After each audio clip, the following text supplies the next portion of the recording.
Buwan ng horoscope para sa Disyembre. Cancer.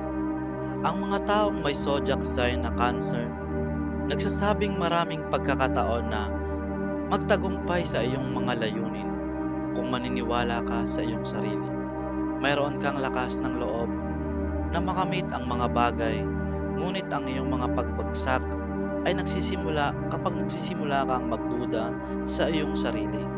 Kaya't huwag mong dalhin ang pag-aalinlangan sa iyong sarili dahil maaari itong makasira sa iyong mga pagkakataon na magtagumpay.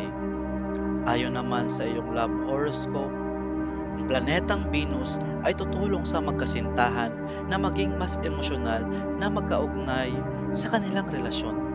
Maaaring harapin mo ang ilang mga pagsubok dahil sa impluwensya ng Mercury. Maaari kang mag-angkin ng matatag na relasyon sa pamamagitan ng pag-iwas sa mga oras na maaaring maging nakakairita. Ang isang bakasyon kasama ang iyong kasintahan ay makakatulong sa pag-iwas sa mga hindi komportableng sitwasyon sa hinaharap. Nagsasabi, ang finance horoscope ay maaaring magdulot ng hindi ka nais-nais na sitwasyon para sa mga taong may zodiac sign na Cancer. Dahil maaaring mawala ang pera sa mga riskadong investment, kailangan kang mag-ingat sa iyong mga desisyon sa pinansyal. Dahil ang maliliit na pagkakamali ay maaaring magdulot ng malaking pagkalugi sa iyong kayamanan. Dapat mong ibayuhin ang pagkakaroon ng magandang relasyon sa iyong mga kasosyo. Dahil maaaring ito ay makatulong sa iyo sa pag-secure ng iyong yaman. Sa mga panahon ng pagsubok na ito, dapat mong mag-focus sa pag-maintain ng iyong cash flow sa pamamagitan ng iyong mga regular na investments.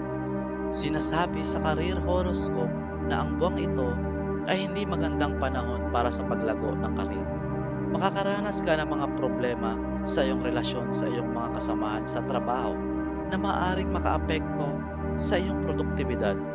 Bukod dito, maaaring mag-umpisa ka na ring maghanap ng ibang trabaho dahil sa depresyon.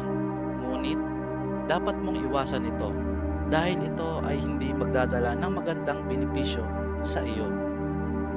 Ang iyong health horoscope ay nagsasabing magkakaroon ka ng mga pagpapabuti sa iyong mga karamdaman na paulit-ulit. Ito ang tamang buwan para sa iyong paboritong mga outdoor na aktibidad. Makakaranas ka ng mga issue kaugnay sa kalusugan ng isipan dahil sa iyong career at pera. Ito ay maaaring mapagaling sa pamamagitan ng meditasyon at yoga. Bukod dito, dapat mong sundan ang iyong karaniwang diet at ehersisyo upang mapanatili ang magandang kalusugan ng katawan. Tip para sa Disyembre: tandaan na magpahinga sa gitna ng mga pagsubok para makatulong ito sa iyo sa pangmatagalan.